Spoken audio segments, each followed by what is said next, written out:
Nous sommes à seulement 4 mois du plus grand événement sportif de la planète. Les stades de Los Angeles et de Seattle s'apprêtent à vibrer. Les billets sont vendus, les fans du monde entier réservent leur vol. Et soudain, tout bascule. Le football n'est plus qu'un lointain souvenir face au bruit des missiles. Le monde s'est réveillé ce samedi sous le choc. Une offensive massive menée par les États-Unis et Israël contre l'Iran. Mais au-delà de l'aspect humanitaire et politique, une question brûle les lèvres de tous les observateurs du ballon rond. L'Iran peut-il encore participer à la Coupe du Monde 2026 ? C'est un scénario cauchemardesque pour la FIFA. L'Iran est censé jouer ses 3 matchs de poule sur le sol américain. Un pays en guerre contre l'hôte du tournoi. Est-ce seulement possible ? Entre les déclarations pessimistes de la fédération iranienne, les réunions de crise au sommet de la FIFA et un calendrier qui s'effondre, le football mondial est au bord du précipice. Aujourd'hui, on analyse l'impensable. Restez bien jusqu'au bout, car les déclarations que nous allons décrypter pourraient changer le visage du mondial cet été. Pour comprendre l'urgence de la situation, il faut regarder les faits. Samedi dernier, la situation internationale a pris un tournant radical. La République islamique d'Iran fait face à une attaque directe coordonnée par les États-Unis et Israël. Ce n'est plus une simple tension diplomatique, c'est un conflit ouvert. Dans ce contexte, le football semble dérisoire, mais il est pourtant au centre d'un dilemme logistique et éthique sans précédent. La sélection iranienne, la Team Melli, est l'une des nations phares du football asiatique. Elle a gagné sa place sur le terrain. Mais peut-elle l'honorer ? Le secrétaire général de la FIFA, Mathias Grafström, s'est exprimé en urgence via ESPN. Ces mots sont pesés, mais l'inquiétude transparaît. Nous suivrons de près l'évolution de la situation sur tous les sujets à travers le monde. Il est prématuré de commenter en détail, mais nous avons eu une réunion de crise dès samedi. Quand la FIFA commence à parler de suivi de situation et de réunion de crise à 120 jours du coup d'envoi, c'est que le bouton alerte rouge a été pressé. C'est ici que l'ironie du sort devient cruelle pour les sportifs. Le tirage au sort avait placé l'Iran dans le groupe G. Et où se jouent les matchs de ce groupe ? Exclusivement aux États-Unis. Regardez le calendrier prévu. Iran contre Nouvelle-Zélande à Los Angeles. Iran contre Belgique à Los Angeles. Iran contre Égypte à Seattle. Los Angeles, Seattle, des villes américaines majeures.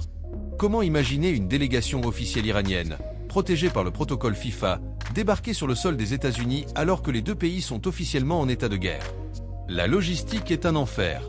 Les visas seront-ils accordés ? La sécurité des joueurs iraniens peut-elle être garantie à Los Angeles, une ville qui abrite l'une des plus grandes diasporas iraniennes au monde, souvent très critique envers le régime ?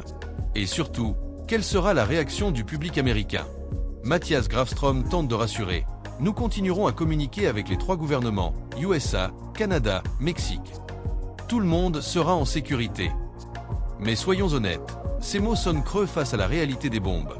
La FIFA veut protéger son produit, son bébé à plusieurs milliards de dollars, mais elle est rattrapée par une réalité qui la dépasse. Si vous pensez que les dirigeants iraniens font preuve de bravade, détrompez-vous. Le pessimisme est total à Téhéran. Mehdi Taj, le président de la Fédération iranienne de football, a brisé le silence sur la chaîne d'État, des propos relayés par le journal Marca.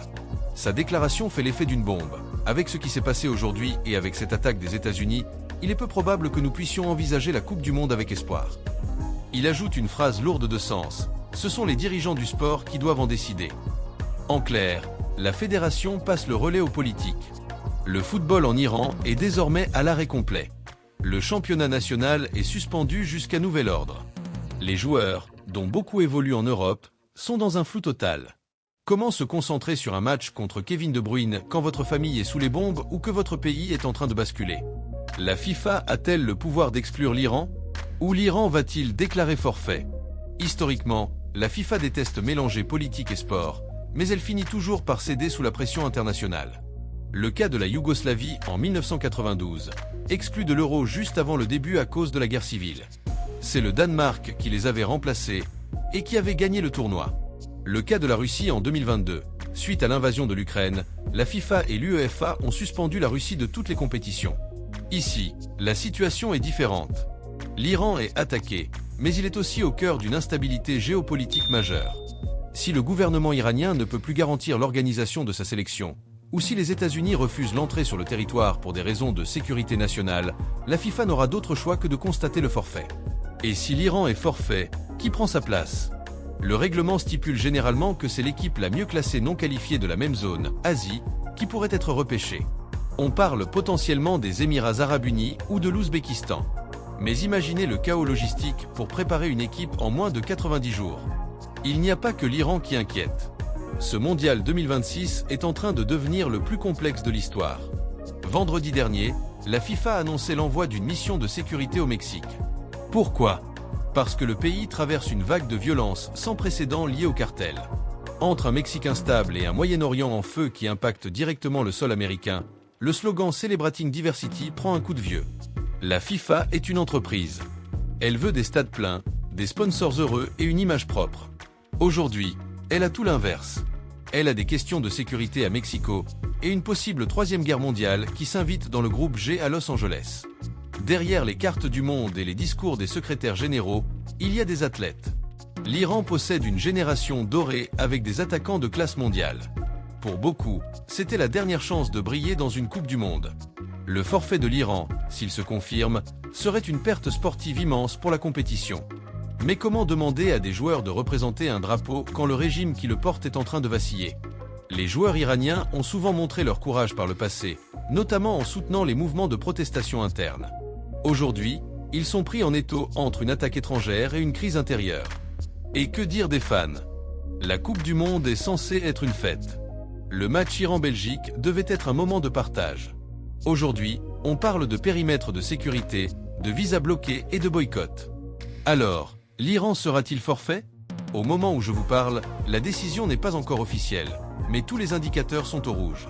Quand le président de sa propre fédération se dit pessimiste et que la FIFA organise des réunions de crise quotidiennes, le doute n'est plus permis. La présence de l'Iran est un miracle auquel plus personne ne croit vraiment. La FIFA est face à son destin. Elle veut prouver que le sport est au-dessus des nations. Mais la géopolitique vient de lui rappeler violemment que les frontières et les missiles sont plus forts que les ballons de football. Qu'en pensez-vous ? Est-ce que la FIFA doit maintenir l'Iran coûte que coûte au nom du sport ? Ou est-ce que la sécurité des États-Unis et la situation de guerre rendent ce forfait inévitable ? Qui devrait remplacer l'Iran si le forfait est acté ? Dites-le moi dans les commentaires. C'est un débat passionnant mais tragique que nous suivons là. N'oubliez pas de vous abonner et d'activer la cloche pour ne rien rater des prochaines mises à jour sur ce dossier brûlant. On se retrouve très vite pour une nouvelle analyse. Salut à tous!